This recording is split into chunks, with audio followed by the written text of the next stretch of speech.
বাপরে, এখনো এত ভিড়, একটা প্যান্ডেল দেখতে গিয়ে অবস্থা খারাপ। জোরে বলতে হবে, শোনা যাবে না। চন্দননগর থেকে হচ্ছে আলোকসজ্জা। Hey everyone, welcome back to my channel, welcome to a new blog. I hope তোমরা সকলে খুব ভালো আছো। কালী পুজোর পরের দিন আজকে। কালী পুজো আশা করি তোমাদের খুব ভালো কাটছে। শিলিগুড়িতে বেশ ভালো কালী পুজো হয়, সেটা আমার জানা ছিল না। তবে কালকে রাত্রে বেরিয়ে অনেকগুলো ঠাকুর দেখে নিয়েছি। আজকে থেকে কিন্তু খুব ভিড় হবে, যেহেতু কালী পুজোর পরের দিন। আর আজকে সবাই বেরোবে প্যান্ডেল হপিং করতে। আর অনেক বড় বড় প্যান্ডেলও হয়, ঠাকুরও হয়, বেশ জমজমাটি কালী পুজো হয় শিলিগুড়িতে। শুধুমাত্র আমাদের যে রাস্তাটা আছে সেখানে তো 4টে কালী পুজো হচ্ছে, মানে 2টো প্যান্ডেলে কালী পুজো, 2টো মন্দিরে কালী পুজো। তো আমাদের রাস্তাটাই ভীষণ জমজমাটি। আর কি বলবো, যে সন্ধ্যা 6টা বাজছে তখন থেকেই এত বাজি ফাটার আওয়াজ পাওয়া যাচ্ছে, সেই রাত 12টা 1টা অবধি কন্টিনিউ। একটা সেকেন্ডের জন্য তুমি যে থেমে থাকবে আওয়াজ, এরকম পাবে না। সব সময় বাজি ফাটার আওয়াজ পাওয়া যাচ্ছে। আর মায়ের গান তো এদিকে চলছেই, সকলই তোমারই ইচ্ছা। ভালো লাগে বেশ এই পুজোর সময় যে এই গানগুলো শুনতে পারি না কানে, বেশ ভালো লাগে। আমার তো ভালো লাগে। বেড এদিকে ক্লিন হয়ে গেছে, ঘরও ক্লিন হয়ে গেছে। আমি এখানে এডিট করছিলাম, তো সেখানে এই যে এয়ারপড আর আমার একটা ফোন রাখা আছে। আর এদিকে দেখো আমার কামিনী গাছটাতে কি সুন্দর ফুল নিয়েছে, আর গন্ধে পুরো এই জায়গাটা ম ম করছে। অনেকদিন পর কামিনী গাছে ফুল নিয়েছে, আর একসঙ্গে অনেকগুলো ফুল হয়েছে, এখন অনেকগুলো কুড়িও আছে। আমি এই জায়গাটায় রেখেছি কি বলতো, রোদ্রে না ফুলটা বেশ ভালো আসে, আর তার সাথে জলও দিচ্ছি। তো এখন অনেকগুলো ফুল এসেছে, দেখে মনটা পুরো ভরে গেল।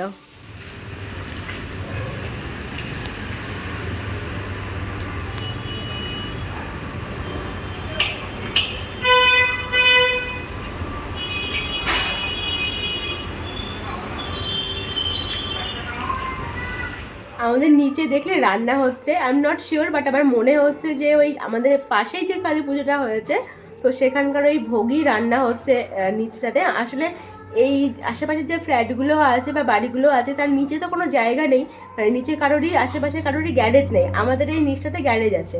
তো আমার মনে হয় যে এই গ্যারেজটা ফাঁকা পেয়েছে, যেহেতু অনেকটা পরিমাণে রান্না, তো ওই গ্যারেজের ওই ফাঁকা জায়গাটাতে করার সুবিধা হবে। তো আমার মনে হয় যে না, ওই আমার মনে হচ্ছে আর কি, আমি ঠিক সঠিক জানি না, ওই পুজো প্যান্ডেলেরই ভোগ এখানে রান্না করা হচ্ছে, হয়তো সবাইকে ডিস্ট্রিবিউট করা হবে। বুঝতে পারলাম না যে কী রান্না হচ্ছে। চালগুলোকে দেখলাম যে গরম জলের মধ্যে দিল, আবার ছেঁকে ছেঁকে তুলছে, জানি না কী হবে, বাট এরকম আমারটা মনে হচ্ছে যে ওখানে ভোগই রান্না হচ্ছে। আর এমনিতেও কালী পুজো বলো, দুর্গা পুজো বলো, সব কিছুতেই তো এরকম খিচুড়ি বা পোলাও প্রসাদ তো সবাইকে দেওয়াই হয়, সেটা হয়তো কিছু বানাচ্ছে। আজকেও আমি একটু প্রদীপ জ্বেলেছি, এখানে একটু প্রদীপ জ্বেলেছি। আমার প্রদীপ আর মোমবাতি জ্বালতে দিওয়ালির সময় খুব ভালো লাগে, যতই লাইট জ্বলি না কেন, প্রদীপ আর মোমবাতির মতো কিছু হয় না। হ্যাঁ, এই যে একটু প্রদীপ জ্বেলেছি। এইদিকে দরজার সামনেও একটু প্রদীপ দিয়েছি, এখানে ঠাকুরের সামনেও একটু প্রদীপ দিয়ে দিয়েছি। আর আমাদের বারান্দায়, মানে বারান্দার জানালাতে এই জায়গায় সুন্দর করে একটু প্রদীপ জ্বেলেছি। এই যে আমাদের প্রসাদ দিয়েছে, ভেজ ফ্রাইড রাইস, আর তার সঙ্গে কিছু একটা তরকারি আছে, পনিরের তরকারি হয়তো। এটা হচ্ছে প্রসাদ। আজকে আমাদের প্রচুর স্ন্যাক্স চলে এসেছে সন্ধ্যেবেলা বাড়িতে। এগ রোল, আর এখানে দেখো কুরকুরে মোমো। প্রথমবার নিয়ে এসছে কুরকুরে মোমো, খেয়ে দেখতে হবে কীরকম হয়। দেখতে তো ভালোই লাগছে। চলো এবার স্ন্যাক্স রেডি। ঘড়িতে বাজে এখন 11টা 9, আর এখন আমরা বেরোচ্ছি ঠাকুর দেখতে। একদম রাত্রি করে যাচ্ছি, আজকে জানি প্রচণ্ড ভিড় হবে, ওই জন্য রাত্রি করে যাচ্ছি, যদি একটু ফাঁকা পাই সেজন্য। তো টোটোতে করে যাব। আর সেটা হচ্ছে আজকের আমার লুক। চলো এখন বেরোই।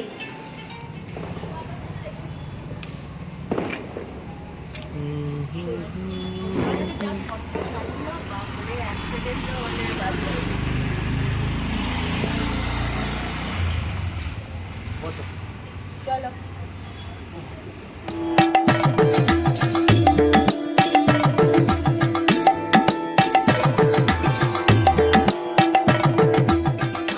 এত রাত্রে আমরা বেরিয়েছি, হ্যাঁ, তাও এখনো এত ভিড়। আমরা যাচ্ছি আজকে আমাদের প্রথম ঠাকুর দেখতে। এই কামনা করি জনসন কামনা কামনা করি জনসন কামনা।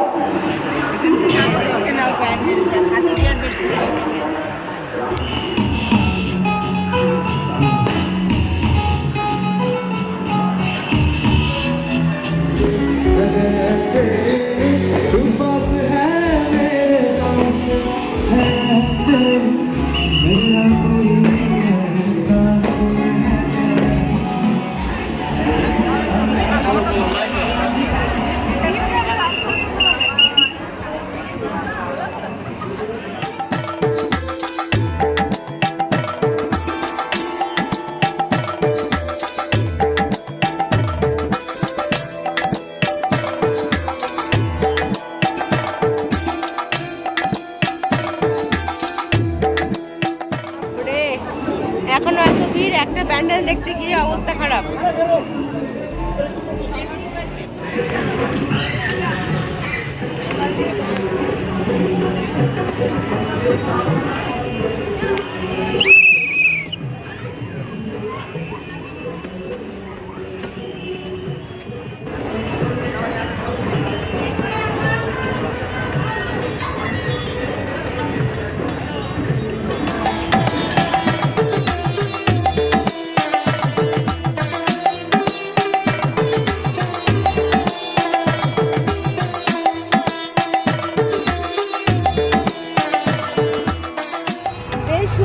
প্যান্ডেলগুলো আমরা দেখছি। আগে প্রথম যেটা দেখলাম সেটা হচ্ছে রামকৃষ্ণ ব্যায়াম সমিতির, আর এটা হচ্ছে দেখলাম তোমার স্বামীজি ক্লাব। তো সবগুলোর নাম আমি যেহেতু জানি না, সেই জন্য দেখে দেখে তারপরে তোমাদের বলছি যে কোনটা কোন জায়গার প্যান্ডেল। এবার যাচ্ছি আজকের আমাদের দ্বিতীয় প্যান্ডেল দেখতে।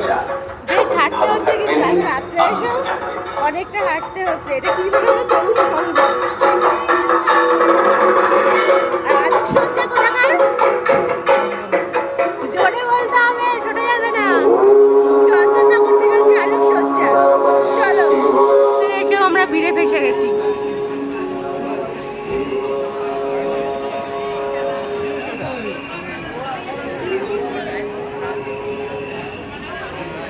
তাই কোনো শব্দবাজি কিংবা আতশবাজি নয়, আমরা মানবিকতার আলোয় উদ্ভাসিত করব দীপাবলির এই দিন।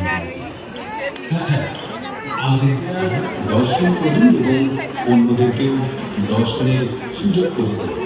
আর প্রতিমা দেখার পর ফেরার সময় অবশ্যই ধীরে ধীরে গাড়ি চালান।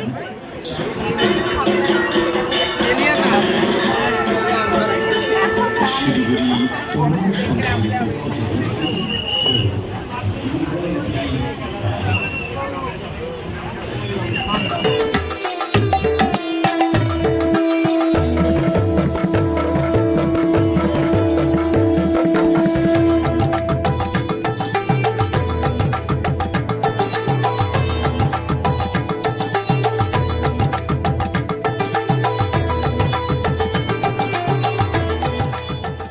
আমরা ভেবেছিলাম একটু রাত্রি করে যাব, মানে ওই 11টা-12টার দিকে যাবো, একটু ফাঁকা পাবো। এখন 1টা বাজে। কি যে ভিড় রাস্তায়! আমরা সেই গলির মধ্যে দিয়ে টোটোতে করে আসছি, তারপর আবার হেঁটে হেঁটে যাচ্ছি। মেন রোডে প্রচণ্ড ভিড়, যাওয়া যাচ্ছে না। তো এখন যাচ্ছি ভুটিয়া মার্কেট, যে ঠাকুরটা হয়েছে ভুটিয়া মার্কেটে, ওই ঠাকুরটা দেখতে।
দারুণ করেছে, দারুণ।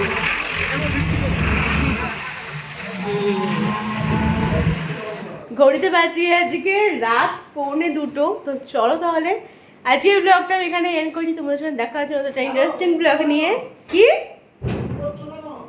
কেন কন্টিনিউ করতে হচ্ছে? সকালে হলো না, সকাল সকাল থেকে একটা শুরু করবো তো। চলো দেখা হচ্ছে তোমার সঙ্গে নতুন ব্লগ নিয়ে। Till then stay happy. এখন আমাদের গুড নাইট, টাটা।